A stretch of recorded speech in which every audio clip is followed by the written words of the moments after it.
Hi, this is Karen, and I am one of the co-admins at the SLPs of Color.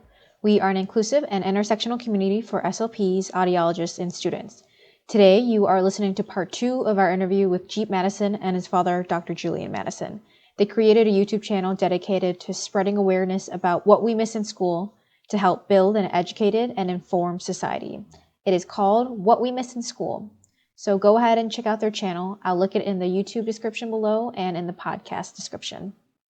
Just as a warning, you might be hearing some kind of movement on a desk or some kind of jittery noises.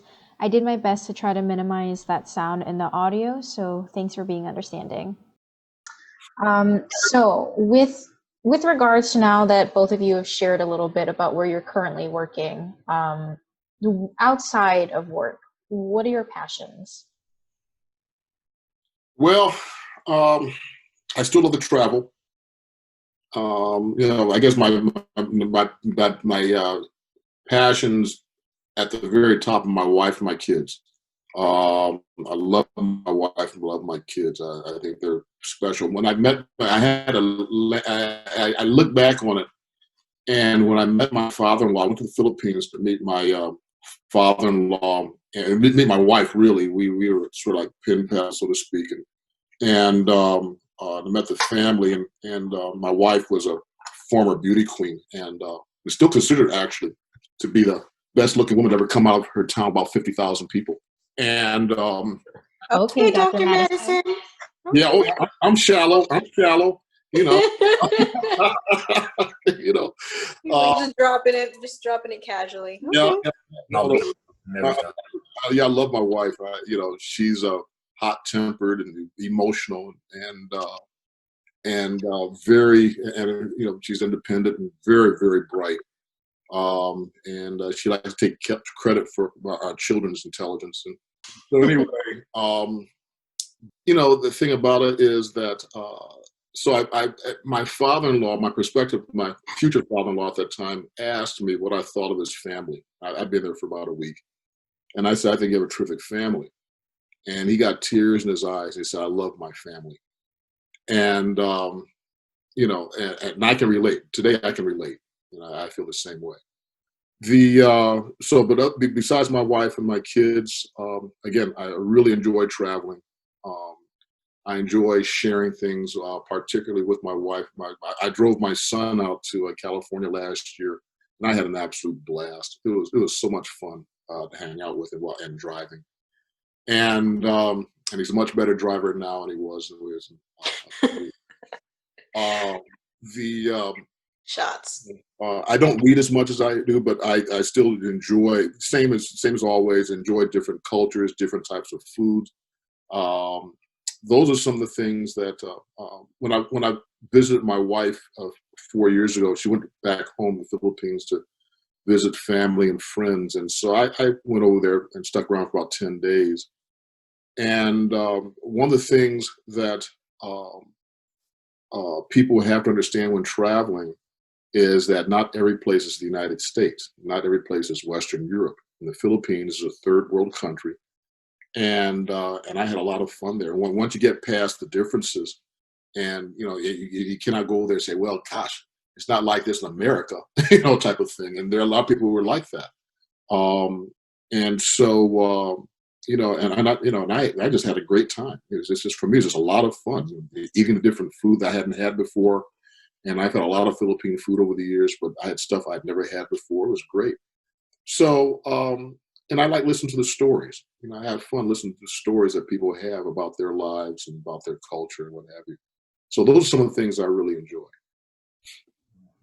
Thanks to my father. I also like traveling because I think it's a great way to learn about others and experience new things just by basis of being around different people, different environments, different histories. And I think that one of the things I really enjoy about going to different countries is that, they're all pretty much older than America. And so you really get to see ancient history. You get to see, you get to kind of stand on the same ground that where there's evidence that people walked thousands of years ago and where their descendants are still alive to carry on their story. And I think that's one of the tragedies of America is that we don't have that demographic population to share the stories of people who were here first.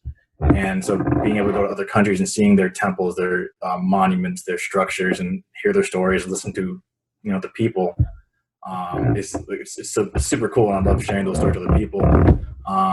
But I guess to get away from that part of it, I guess, I mean, I also just enjoy like learning and I guess teaching new things. I think it's really, really fun to learn new skills, whether it's new subjects or, new physical skills. I mean, like, I think it's kind of fun being really bad at something and then like slowly seeing yourself get better and better. I just think it's like really, really cool.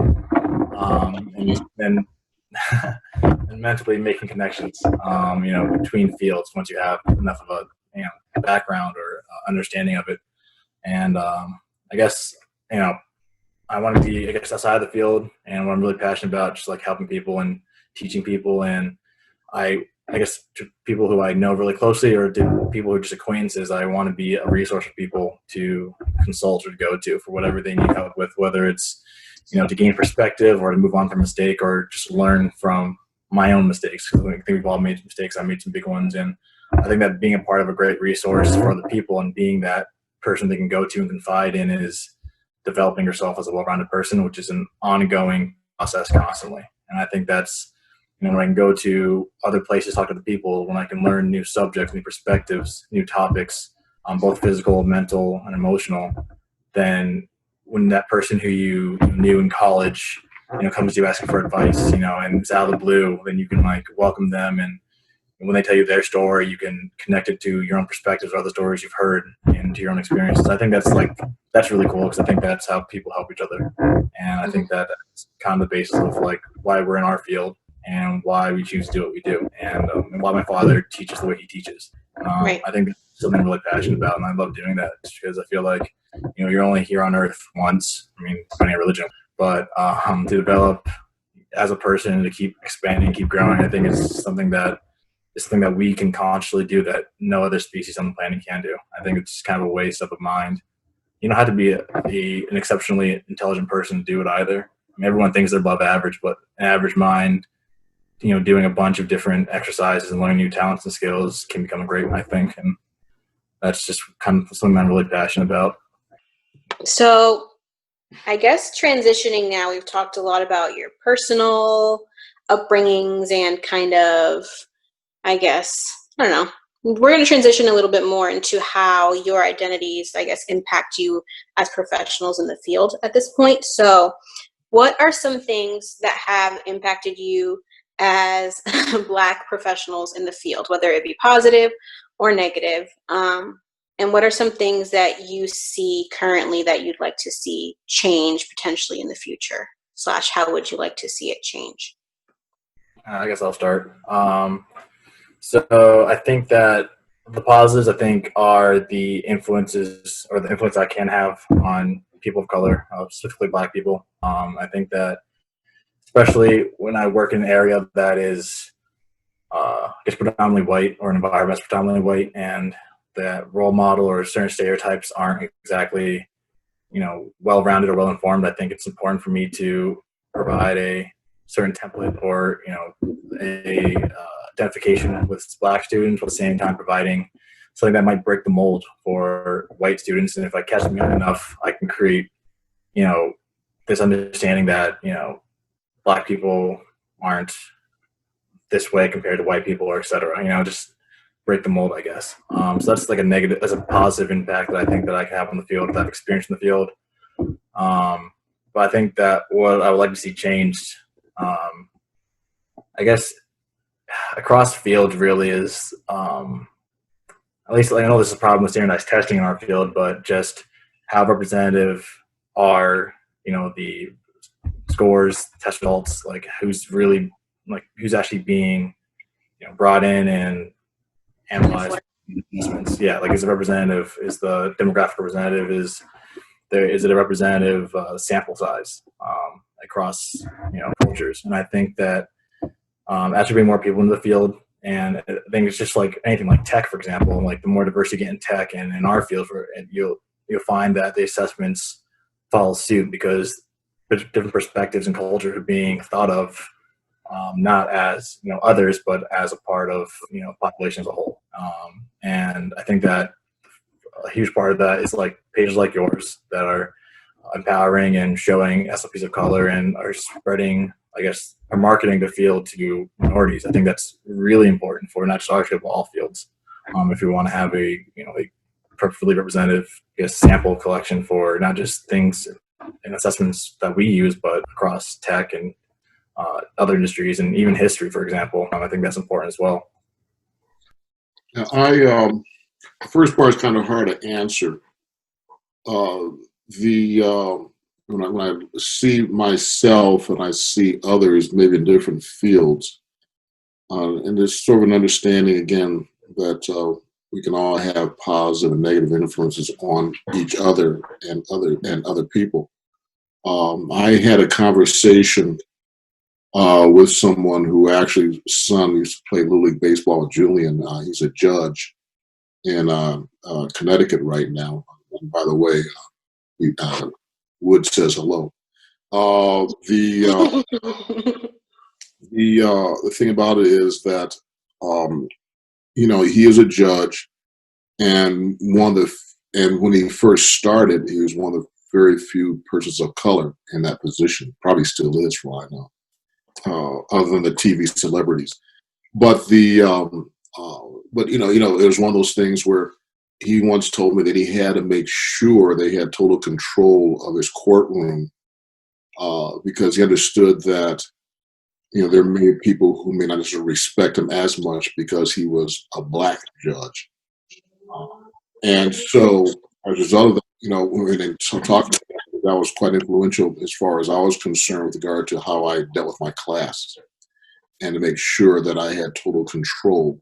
I've never had, and I'm lucky, I've never had a problem with a student. Some of my colleagues have had issues, but I have not. And I've had some difficult students who have been difficult to deal with from time to time, but they never had a problem with me, and I never had a problem with them.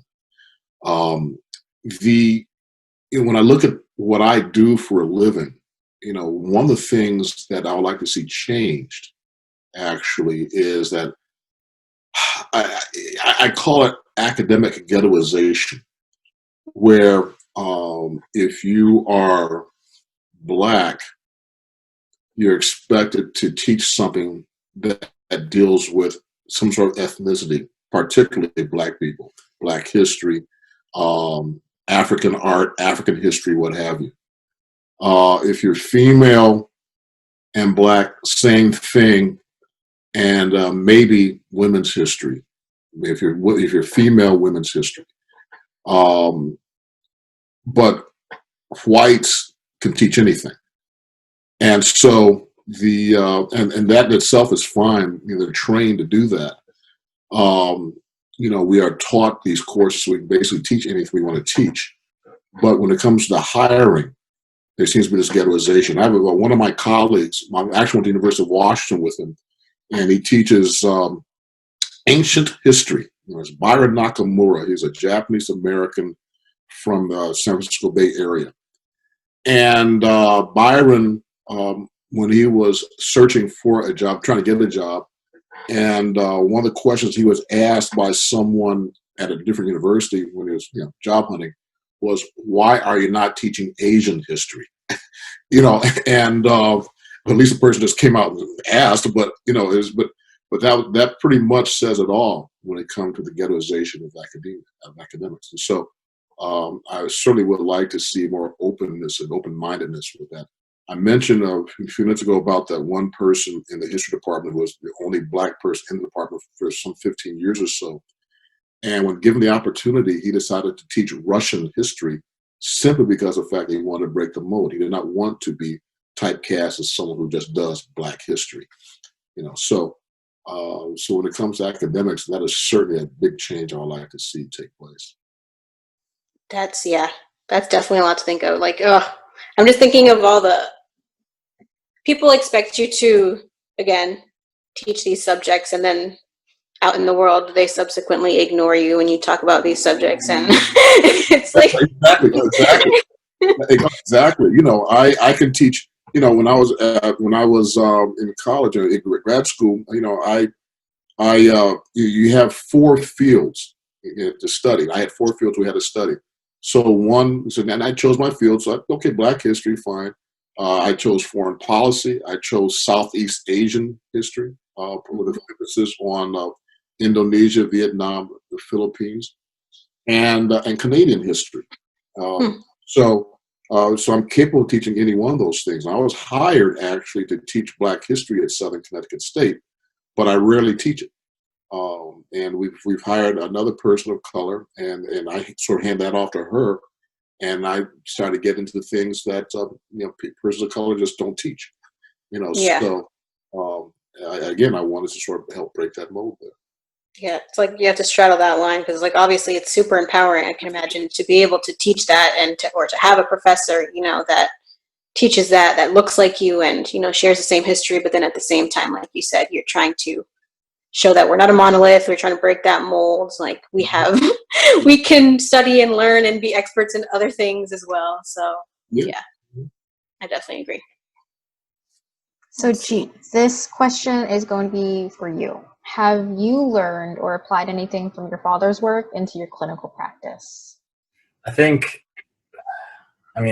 guess indirectly. I think that when we're talking about, I always kind of emphasize the cause and effect and the ripple effect thing with my students, which can be hard to conceptualize for students with certain disabilities. Definitely when we're talking about empathy, that's when I really try to hammer home the cause and effect.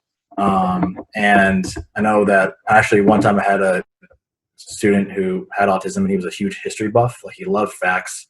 And so it was super easy for me to use, historical cause and effect and apply it to people. And so it'll be like, all right, so event A happened in history and that caused event B. You saying this to this person causes them to do this. And so I think that I haven't really been able to directly apply, my father's work into my clinical practice, but I'm always looking for ways to, I guess, cater to the student themselves. And so when I do find a student who likes history, that's definitely something I can hop on pretty fast, just because the years of just absorbing it all. But I think that when I talk about my dad and how he teaches, and I think that once again, like his impact and like how he tries to go beyond just the simple, job description or the main job description, that's kind of what I bring into my clinical practice. Like, for example, I know that counseling is technically in our job description, but it's something that I think is not done enough in our field. And I understand that, high schools have, counselors for students, but, I had one student who just had horrible stress and anxiety this past year. And so, we would do a little bit of like speech, and if he hit his targets for that speech therapy in the first 5 to 10 minutes, we would, sit there and just talk and sip tea for 10 to 15 minutes just to help him relax and work on, his own, metacognition of understanding how his mind works and just how to calm himself down. So no direct, I guess, link to what my father does, but I've just taken some of the principles and the concepts and some of the things he does and with his students and try to incorporate with my students. Granted, the students we're working with are pretty different, but I think that's important to kind of take seriously the finer print of the job description, because it's more than just helping a student understand feelings or pronounce their S's. It's just helping them function, and a lot of that is going to be understanding like what's going on in your own head. Yeah. I guess moving on to both of you, again, this question is for both of you. How do you remain passionate about your field? Especially when times get tough, we like to ask people what helps you to refill your cup, I guess, when times are rough. Whether it be your cup of tea or coffee or whatever. Well, the thing about it is that I almost never get a break. I just finished a summer school class. Now I have a student who is doing independent study with me. And so I spent a lot of time critiquing and criticizing her rough drafts. But when I do get a break, I take advantage of it. My wife has kind of convinced me that when I'm done with this student to take 2 weeks and turn off the computer and don't turn it back on again. And she's probably right. That certainly helps. But truth of the matter is that other than that, though, I meet new students all the time, and obviously every semester I get new students, but the funny thing about it is that it's the students that I've had in the past who come back to me and keep taking my classes. We jokingly call them groupies, but in fact, though, they like, the students who keep taking your classes, they like your style, they like the subject matter, they enjoy the person. In some cases, they think they get easy A's.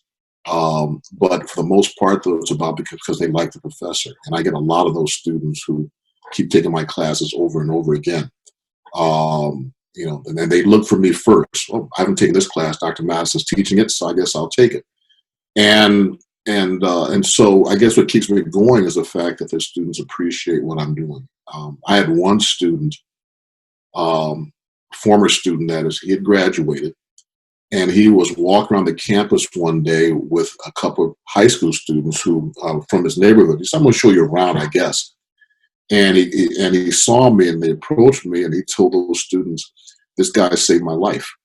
I have no idea what I did or how I did it, but I appreciate it nonetheless." And that's the kind of things that you really appreciate hearing.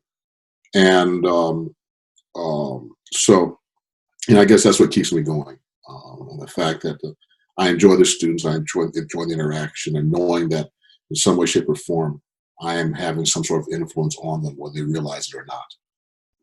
Yeah, I think similarly, SSLPs, we can kind of over time see direct results. I think that especially when you work in the medical side of things, especially post-stroke, acute care, you see them 2 weeks after, freedom terminology, VCA, I think is the word, or CVA, and you put them through therapy. You're there every single day, seeing them struggle, encouraging them. You see some really emotional, breakthroughs or breakdowns at times. But after their 2 weeks in inpatient rehab, for example, they're making sentences again, or they're communicating, they're attending, even 2 or 3 more obvious than they were before. And so when I was working as a student, I'd get frustrated. It always just seemed like when I was about to burn out, someone would be discharged and they say thank you in a full sentence, and it's just, that's what keeps you going. And same thing with students, seeing them, understand others, and have seen them interact, or when they tell you that they made a new friend and that they, say oh, I understood my emotions. I was in the red zone this morning and I got myself to the green zone. Small things like that, when they're applying, you're making a difference, that helps. But even then, when I am feeling pretty down, or need a little boost, taking a break helps. I like to be physically active, so that helps too. And also, when I'm feeling in a rut or too much overwhelmed within the school, I like exploring other subjects in the field, or even out of it. So I might read a book, or I'll read some sort of sociology essay, or I'll read a history paper or something where I can learn something new just to kind of refresh my mind. Or I'll just read up on a study that my professors wrote back at UMass about different therapy routines, anything to kind of just break the rut. And then I also just love talking to my old classmates from UMass. It's nice having an SLP group chat of people with their own silly stories, whether they're working a SNF or they work with toddlers, or outpatient or EI. It's just really fun sharing stories, and anything to kind of just mix things up helps me when I'm feeling a little bit down, or feeling like I need a little boost in my energy. And also, I think just embracing the kids as well, just embracing the students. I had this one kid who would come by always asking for speech, and I'd be like, "Nah, man, I see you twice a week. It's been 3 times already." And I think for a while I was like, "Man, this kid's really annoying." And then I kind of said that was kind of, at first I realized that was really rude of me. But then I realized this kid is just a fun, happy-go-lucky, energetic kid. Just embrace him for that. So when I kind of just opened my mind a little bit to him, and accepted his behaviors, and would roll with the behaviors, and "Yeah, dude, come on, we'll have a speech session. Let's do it." Just kind of go with the flow. And I feel like everyone says they go with the flow, but for, I guess, someone like me, I kind of have to really I kind of unlock my mind a little bit and just let it come to me. Don't try to be too rigid. I know that a lot of SLPs tend to be pretty type A and strict and rigid, but open up and just enjoy the experience of being able to work with these really unique, at times hilarious kids. I think that's something that kind of keeps me going on the job. It's just enjoying the personalities, and not stifling their personalities as you teach them how to interact with the people. I think that's a huge point I want to emphasizing. Like if I ever become a professor, or when I do, hopefully, is, you're teaching these kids how to interact, but you don't want to stifle who they are. And I think that's Right. something that I kind of learned over time, because that gets exhausting, and it's also not good for the kids. So Right. I like that. That was great. Yeah, I think that kind of drives home the point of what helps ground you when you're so absorbed into your field that it's what you do 24/7. It's what you think about before you go to bed. And then when you wake up, you realize you have all these responsibilities or tasks that you have to complete for work. But yeah, I think having those outside resources and small things within the field that it keeps you inspired helps keep you engaged in the work. So kind of moving a little bit towards reflecting about all the years that you've worked in your field or how you've grown as a person. If you could give some advice, encouragement, explanations to your younger self, what would it be? hey, you want to start with this one? Sure. I think that if I could meet myself, what advice would I give my younger self? I think the biggest thing would be to make, I don't know which one to pick. It I can be think, multiple things. Yeah, it could be all of the above. Feel free to share everything. I can do that. I think it is to make sure you carve time away for yourself. One of the things I have not done well, even today, is to actually take time for me.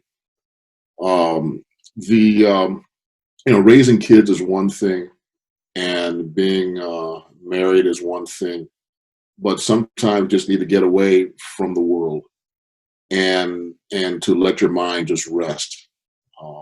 And even if it's with the kids, or your spouse, or whoever that person is, take time away from the job, take time away from your research and writing. And I'm starting to do that more and more now. But I think that's the biggest thing there. Be able to relax and take time for yourself. That's number one. The second thing here is to the same advice I really give students: get your work done and get it done now, so you don't have to worry about it later. And all too often, I've sort of put things aside, which the simple as writing a syllabus, for example, and then you stress about it later. And so don't do that anymore. And then it takes you like 5 minutes and you're like, oh, okay. And so it's really not all that difficult there. But I think, though, that in the end, though, and also, it may sound crazy, but don't take yourself too seriously.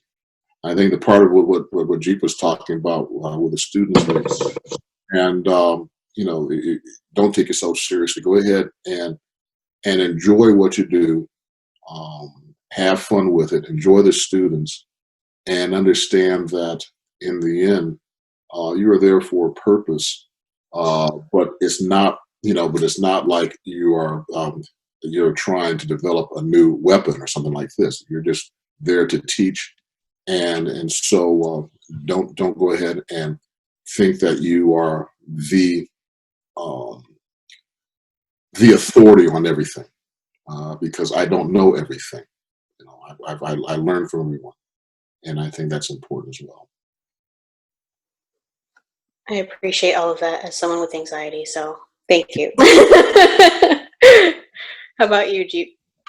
I guess for me, it'd be be confident in yourself. I think that's, trust your training, trust that you're a smart person. I think that's something that a lot of people kind of don't trust.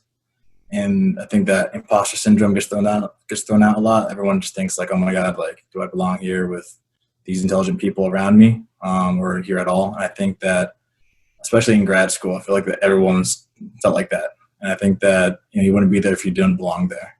And I think that I was always really confident, just because I would tell myself to be confident. But at times it kind of felt fake or forced. I didn't truly believe it, but I think that's important that everyone should understand that even if you don't know the answers, you're a smart person. You know how to find the answers. You have resources in front of you, and everything that you need in everything that you like need as far as support goes is around you. You just got to use it and to trust your ability to find it. And I think that can get rid of any type of anxiety that people might have about, going into a new field or approaching a new situation. So they just have to realize that they have the ability to be there and to get the job done. Now with everything, 2020 has been a crazy year. How has your experience been this year during the pandemic with COVID and work? How have things changed? What have been the challenges? How have you adapted to those, whether it be successfully or unsuccessfully? Tell us a little bit more about your experiences with that. Why don't you go first, son? Okay. So I guess transitioning to distance therapy or teletherapy is interesting. I think some kids were more attentive to it, but just because they do better when it's not a personal interaction, if that makes sense, they do much better over screens. And so it was cool because I got to see some data improve. But I do think it's important to note in any type of IUP or notes that, it was not done traditionally or not done face-to-face. And I think that, the field is evolving and the school districts are doing everything they can to prepare SLPs and teachers properly. And I think that they're doing a pretty good job of it. But I think that nothing's going to replace the person-to-person interaction, especially when you're working with kids who need to work on social interaction. And I also double as the AAC specialist for the district. And so I have no idea what that's going to look like and how to properly assess, students' ability to use the device from the screen. But I'm definitely looking forward to the challenge. We start soon, so I'm going to be meeting new kids for the first time over Zoom, and it's so important to build rapport. So it's going to be interesting to see how long that rapport building takes, to see what activities or tasks we're going to do in order to, put the students in the best situation to succeed in therapy. And it's been an interesting experience. I think we're all fortunate that this hasn't exactly, ended our careers or put it on hold. And I think I'm definitely trying to stay positive and identify that as a truth. But it's definitely has some set of challenges. Nothing's like it used to be. So, yeah. I wish you all the best of luck, especially going into a new workplace, for sure. How about you, Dr. Madison? Well, my situation is a little different. The bad part is that I was supposed to take part in a conference in Venice, Italy, my entire to go, and then the pandemic hit, and so everything was canceled. Done online, but it's much better to go there. So that was the bad part. See, I live in Illinois. I commute, and I had actually asked to teach all my classes online, which the dean turned me down on that. Then the pandemic hit, so I'm teaching all my classes online. And so, and I don't understand, I don't like teaching online. Very few people do. We don't, you can't connect with students. There's just no connection whatsoever, really. And students do not learn as much. And not only do not learn as much, but there's a tendency to be late with assignments. We sort of compared and found out that 38% of assignments were late or never done after we went online in March. Eventually, students did catch up, but it's tough. And then you have students who, frankly, don't have the internet, or maybe there's only one computer in the family, and everybody's competing for use of that computer. So it's a very difficult thing for them. So for me, it's great because I can save money and not travel and stay with my wife and help out around here. And I imagine it's going to be the same way in the spring. I just don't see at this point in time opening everything up until probably next, fall. And then I'll probably be back in the classroom at that time. That's my best guess right now. But so, we have we've obviously cut back a lot of things we like to do on a personal basis. So we just don't do things anymore. We decided to really sort of cut back. My mother lives with us, and she's 94. Therefore, there's just, we're not going to do anything that will possibly infect her. And if we do, then obviously we'll quarantine. But I think, though, that so when you look at all that has happened, it has really changed the landscape. There's a guy across the street from me who's a teacher in a town nearby, and he says that the last he heard, which was last week, the school board was planning on making plans, and the school begins in 3 weeks. So there's a lot of confusion with all this. Yeah. In my case, I have to. One thing that has affected me is that I teach 2 freshman classes of the same class, same topics, and the class is going to be based on a lot of interaction between students, role playing, things like that. But now I have to change that. They could still theoretically do that through Zoom, but I don't think it's a good idea to do that. So I've really changed how I teach this class, and I'm still working on that right now. So it is really I think that's probably the biggest effect. That's tough, especially the conferences bit. I know people who, were getting papers published and, they were presenting for the first time and they were looking forward to it. And now, unfortunately these things happen, but aside from all the other, difficulties with COVID, but. Yep, exactly right. Sounds like both of you have some challenges ahead of you, but I know you'll be great. You'll be great, both of you. I have faith.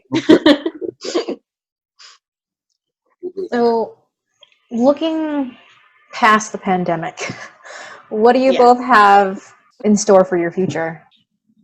Ooh. Ain't good. All right. Well, my wife wants to travel more, and so academically, I'll probably teach a couple more years, and then get out of it. So you get some bills paid first and build up a bit more of a nest egg if possible. That's number one. But my wife wants to travel. I don't know where Jeep's going to be next year, but wherever he happens to be, we'll go visit if he's not in the area around here. And there are places I'd like to take my wife, so that I have not yet taken, like Italy. So that's what I'm looking at post-pandemic right now. I guess for me, it's grow as a clinician a little bit. I think obviously the big thing is apply to doctorate programs or find wherever there's funding to pursue a PhD and I guess go into academia as a professor. Even though I've kind of been thinking of, I was talking to one of my professors at UMass, and she was saying how maybe don't go straight into being a professor, and once you get your PhD, like maybe we should go back into being a clinician, just because not a lot of people do that. And I think that it's important to have a lot of clinical experience if you're going to be a professor, just because I think that a lot of professors are too far removed from being a clinician. 4 to 6 years getting a PhD is a long time to be in the field if you're going to be a teacher. And so I know that a lot of times we would ask our professors, like, how is this theory or how is this intervention model applicable to different settings? And they really couldn't give any concrete experience or anecdotes as to like the usage or the implementation of these different theories or papers we're reading. And I think that if I can, get a PhD, go back in the field for another 4 or 5 years, and then be a professor, then I can bring in not only knowledge research, but also knowledge post-research, and be able to answer some questions that professors have a hard time answering these days, just because there's so much of this field medically and I guess in a school setting or clinically or what have you. And I think that that's kind of what I'm thinking about moving forward. Nice. Do you have a specific topic or research interest? So I think going into grad school, I really wanted to do something in the neuro area. I had a huge, mini obsession with aphasia for a while, and I remember pestering one of my professors who does pretty intensive, research on the brain. But I think as time went on, I started really getting into pragmatics, specifically in students with autism. And my mentor, Sarah, she is getting her doctorate at Northwestern. She's been trying to kind of get me into early intervention. And I think that's really cool. And I also think that early intervention is so important. I think that, not only is it best to, intervene early, but I also think that there are demographics of people who don't get diagnosed with certain disabilities, specifically autism, until much later in life. And I was talking to someone earlier about how, women or I guess girls aren't diagnosed with autism as soon as they should or could be, just because of how, their social roles and how, the genders tend to act. It's just, and I think that I can get into early intervention and, help out with, assessment and diagnosis and, therapy in an early age. That'd be really, really cool. So I've definitely been exploring different options, and I'm trying to find that one passion that either really sticks out, or if I like them all equally, just, make a decision based off of where I'll be going, and maybe explore it extracurricularly. Yeah. Did you get a chance to work with aphasia while you were in grad school? Yes. Yeah. Yeah. It was so cool. I remember His face, saw that. it was so cool. And, it was actually like a huge challenge because it was first semester and we had our first, I guess, aphasia client of the year. We had one in a while. And so I forgot what assessment on him, but it was, I think I had diagnosed him with Wernicke's, and working with him was super difficult just because up to that point I had really only gone into how to work with language disabilities or articulation difficulties. And so here I am with an aphasia client that they gave me because I knew I loved aphasia, but I didn't know how to do aphasia therapy yet. So I'm research articles, I'm talking to my professor, trying to figure things out, and the first 2 sessions go horribly. My supervisor's like, hey, do you want to trade off clients to someone else? I'm like, no, I'm doing this. I remember just stayed up in the clinic all night long, just staring at a whiteboard with all my class notes and my therapy notes on how to work with people with aphasia. And suddenly at 2 a.m. it just clicked. It just clicked. It just then the next day I show up and I give a great, it was a great therapy session. My supervisor was blown away. And I was like, wow, this is really cool. And it was the first time in my life, something just clicked. So now my new strategy is just to stare at all my notes until it just hits me. I was going to say, is that how you do things now? Because all my notes on board and just stare at it until some sort of Sherlock Holmes stuff happens. My mind just, does it. But that was really cool. So I think it's the coolest thing ever. And the brain, being able to work with the brain and work with such a diverse group of potential clients in this field is, I think, so cool. Just because you can't really explain what SLP does in its entirety in less than a paragraph, unless you want to be super broad about it. But yeah, it's such a cool field. Has a lot of opportunities. Yeah, that's what I love about it too. Okay, so still talking about the future now. What do you two have, or what goals do you have in store for your YouTube channel? I kind of have the YouTube channel. My dad just kind of provides all the information. That's kind of how we handle things. He just does it and I send it out to people.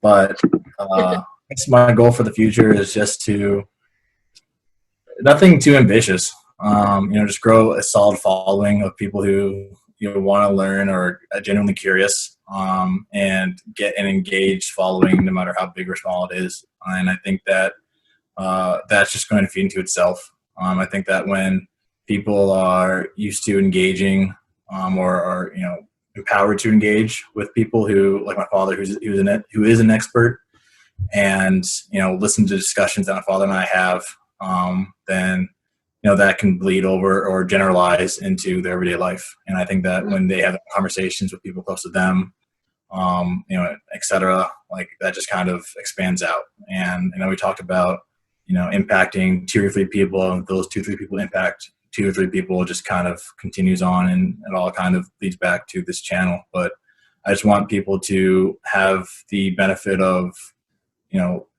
observing or participating in lectures or conversations that I had, and understanding the cause and effect aspect of things, and really just asking questions and developing their critical thinking skills. And because I think that's something that's going back to my criticism of the public education systems that it doesn't do enough of that. And I think that you get taught more of how to pass a test or like what to look out for on a test as opposed to how to go about critically thinking, how to solve problems. And that's something that I want to do via these discussions with my father. Dr. Madison's like what he said. There's just one of the things here is that I always tell my students, and they don't really totally believe me. I think they understand what I'm trying to say, but that is, don't worry about your grades. Learn the material. If you really understand what you have, the grade will take care of itself. As far as the channel itself is concerned, yeah, he's right. I just convey information. We discuss various topics we're going to go over. And but I think that if nothing else, I think we're trying to do is sort of lead into a certain direction that will end up with Black Lives Matter. So that so basically we're looking at the various inequities, the discriminations, the problems, the violence, the disagreements, what have you, the activities, the actions, the issues, the events. That sort of, in their own separate ways, have led to this moment. And whether we get there or not, I don't know. But in the end, though, that is really, in a sense, what we're kind of leading up to. So we've gotten into slavery, and we've discussed the Civil War and the turning points of Civil War and the Emancipation Proclamation, what it really was about. And it was a foreign policy as well as domestic document that did not free the slaves, but set conditions, for their freedom. And so I did a little brief overview of Reconstruction. Reconstruction is just so involved that you really cannot get into all the theories and philosophies and events of Reconstruction. So I just hit on a few things here.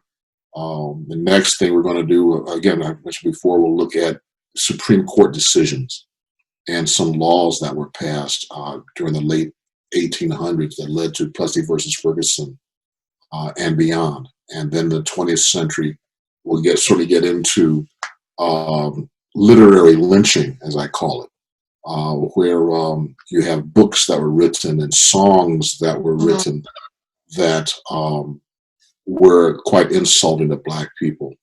One of the books I'm going to discuss actually was a book that was made into a movie, Birth of a Nation, D.W. Griffith in 1915, that Woodrow Wilson gave the presidential seal of approval for. But the book itself, though, was symptomatic of all the literature that was anti-Black in those days. So those are some things that we'll get into as we lead on into the 20th century and beyond. That sounds super interesting. I feel like people are going to be surprised by that last bit you just talked about the songs and the literature and anti-Blackness. I feel like people will be like, "Well, I never knew that." Because even now, I've seen people sharing things like even the little ice cream truck song and sharing things like that, and people are like, "What?" Like they're flabbergasted, and it's like, yeah, you kind of just listen to or read the history of it, Exactly. And one of the things that I'm going to get across here, particularly as we get to the 20th century, is that discrimination. Really, in the last lecture we had, I looked at discrimination against Chinese, and G brought up the whole idea of immigrants getting the blame whenever there's an economic downturn and depression. And the Chinese were blamed in 1873. So laws were passed to prevent Chinese women from coming over here to join their husbands. Right. Then the 20th century, you have more immigration issues dealing with Asians, dealing with Eastern Europeans, dealing with Catholics. And much of the bias was some bias against Catholicism. So a lot of those things, issues were things we'll discuss. in the coming YouTube sessions. Sweet. All right. So we're excited to see the changes that you'll be making with everyone on this platform. So we're looking forward to being subscribers and listening on. So thank you so much for being a part of our podcast. We would like to thank Jeep and Dr. Madison for joining us on the SLPs of Color podcast. I hope you enjoyed that episode. I'll make sure to link their channel, What We Miss in School, in the YouTube and podcast descriptions. If you don't already follow us, you can find us on Instagram, YouTube, and wherever you listen to podcasts at SLPS of Color. Please make sure to follow, subscribe, give us a rating, and leave a review so others can find us. You can also leave a voice message with feedback for this episode at 510-255-5620. Thanks.